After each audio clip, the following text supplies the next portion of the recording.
Tidak ada siapa yang bisa menyalahkan materi-materi El-Sadik. Tidak ada, belum ada.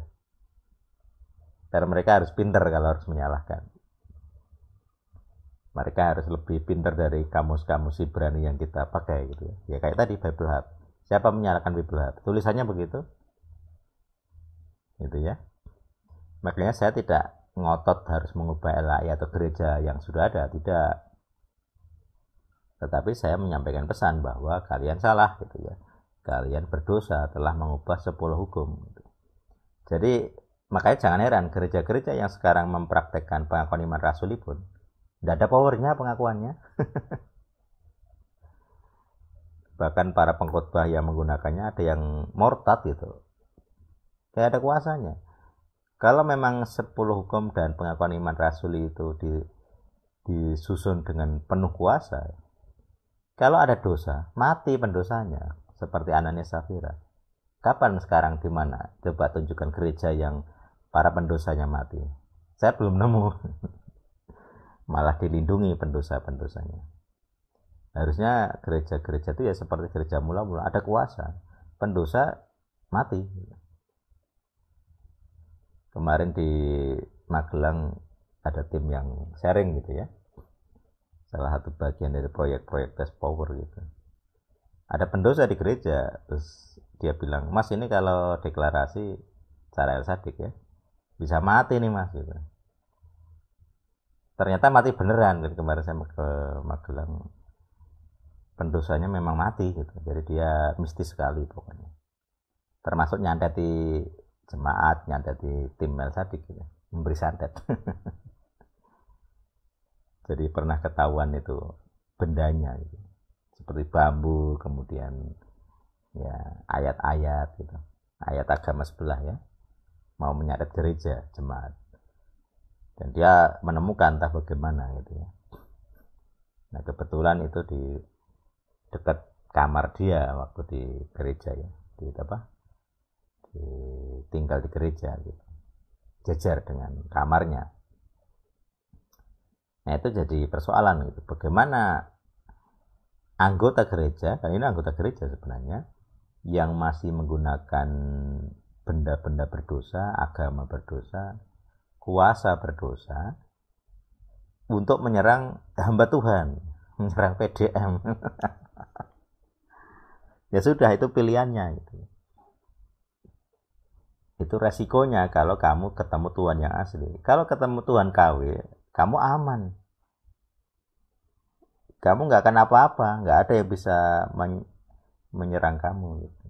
Bahkan pendosa ini akan terus di gereja, dan tim El-Sadik ya akan ditendang keluar. Dia nggak jadi PDM gitu ya. Nah, tapi ketika dia menyampaikan berita itu, terus saya berpikir gitu, oh ya berarti memang harusnya gereja itu seperti itu.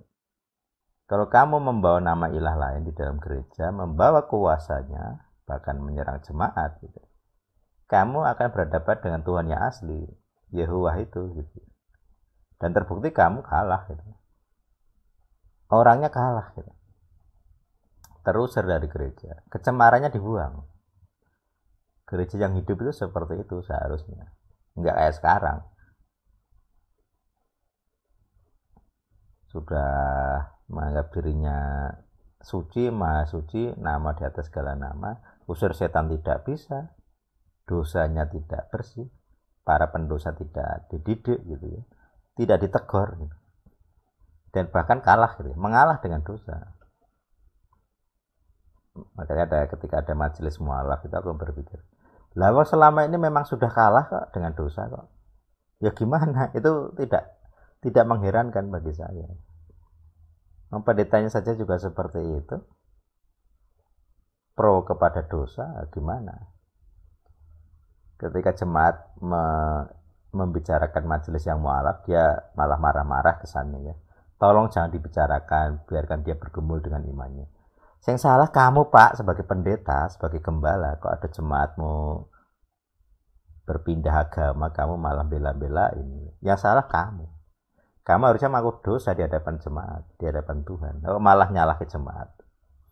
Jemaat tidak salah membicarakan. Oh, itu ketua majelis. Kalau itu tukang sapu, jemaat yang nggak pernah hadir, orang biasa aja, oh wajar. Ini ketua majelis, khotbah rutin, ketua Paskah, ketua Natal, di tingkat kota apalagi. Ya wajar jemaat ngerasani. Yang salah pendetanya, pentolannya yang salah. Gembalanya salah kalau ada jemaat yang seperti itu ya. Itulah contoh-contoh gereja yang tidak punya kuasa. Salahnya di mana? Ya Tuhannya salah. Tuhan yang asli nggak mungkin santai. Kalau Tuhannya asli kayak di PL gitu ya, termasuk BB, Anania Safira mati di tempat loh. Para rasul, lupa siapa, Petrus ya kalau nggak salah, langsung memutuskan gitu, kamu mendustai Roh Kudus. Siapa yang ngomong gitu? Manusia. Tapi dengan itu mati dia. Mati di tempat Ananias Safira. Jadi segini bayaran atau uangnya apa? Penjualan ladang. Iya segitu. Berbohong. Dia mengira Tuhan bisa ditipu. Tuhan asli tidak bisa. Roh Kudus asli tidak bisa. Kalau kamu nggak jujur di hadapan Tuhan sudah itu kan kayak Sanhedrin ya, mahkamah agama. Jadi para rasul itu kan bentuk-bentuk dari Sanhedrin gitu. Di hadapan mahkamah agama itu seperti ada di hadapan Tuhan. Kalau kamu disuruh jujur tidak jujur, kamu mendustai Roh Kudus, sistemnya begitu. Mati, hukumannya mati di tempat. Sekarang siapa yang punya kuasa itu? Itu model sadip gitu.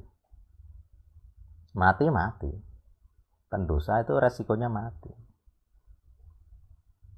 Jadi ketika saya mendengar cerita yang tadi, saya wah, gereja yang hidup itu seperti itu. Berani nyantet hamba Tuhan, mati dia. Dikiranya tidak tahu gitu ya. Padahal itu juga orang percaya, anggota gereja. Termasuk dia pejabat gereja sebenarnya, itu staf.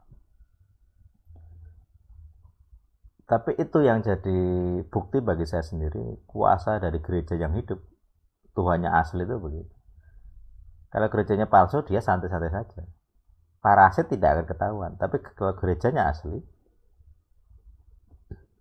Tuhannya asli, ketahuan parasit. Di Al-Sadik kita mengenali parasit-parasit ini. Diadu powernya. Parasit akan menggunakan kuasa setan. Pasti kalah.